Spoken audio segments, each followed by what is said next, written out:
The house was huge, one of those old Victorian mansions that looks like it has a dozen secrets tucked away in every corner. I was babysitting a little boy named Leo. His parents were lovely but a bit intense. They gave me a list of rules a mile long, the last one underlined 3 times. Don't let Leo play with his imaginary friend after 9 p.m. Weird, right? But hey, easy money. The evening started out great. Leo was a sweet kid. We built a massive Lego castle, watched a movie, and ate way too much popcorn.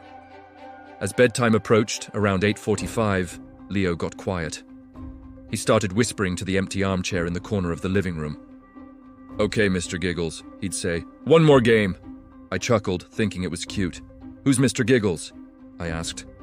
Leo looked at me with his big, serious eyes and said, "He's my best friend, but he gets grumpy when he's tired."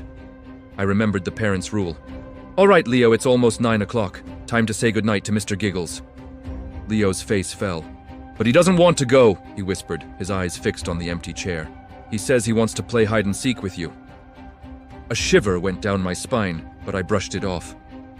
"Tell Mr. Giggles we can play tomorrow," I said, trying to sound cheerful. I led Leo upstairs, tucked him into bed, and read him a story until he drifted off to sleep. Downstairs, I settled on the couch, scrolling through my phone. The house was dead quiet. Then I heard it, a faint giggle. It sounded like it came from the upstairs hallway. I froze, listening. Silence. I told myself it was just the old house settling, my mind playing tricks on me. But then I heard it again, closer this time. A child's giggle, but there was something off about it, something cold. It was followed by a soft, rhythmic thudding. Thud, thud, thud, like a small ball bouncing slowly down the stairs. My heart was pounding in my chest. I slowly stood up and peered into the grand entryway. At the top of the stairs, shrouded in shadow, was a small red ball. It bounced once more on the top step, then began to roll down, one step at a time. Thud! Thud! Thud! I was paralyzed with fear. This had to be a prank. Maybe Leo wasn't asleep. "Leo!" I called out, my voice trembling. "Is that you? This isn't funny." The only answer was another giggle, this time right behind me in the living room.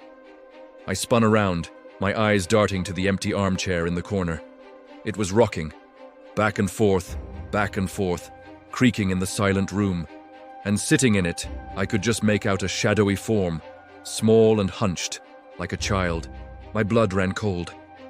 The shape slowly looked up, and in the dim light, I saw 2 gleaming points of light, like eyes reflecting from the dark.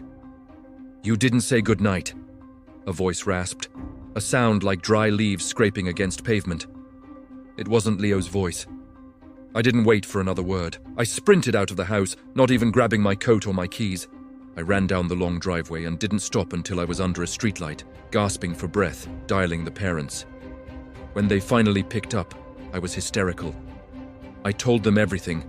The giggling, the ball, the figure in the chair. There was a long pause on the other end of the line. Finally, the mom spoke, her voice chillingly calm. "Oh dear," she said.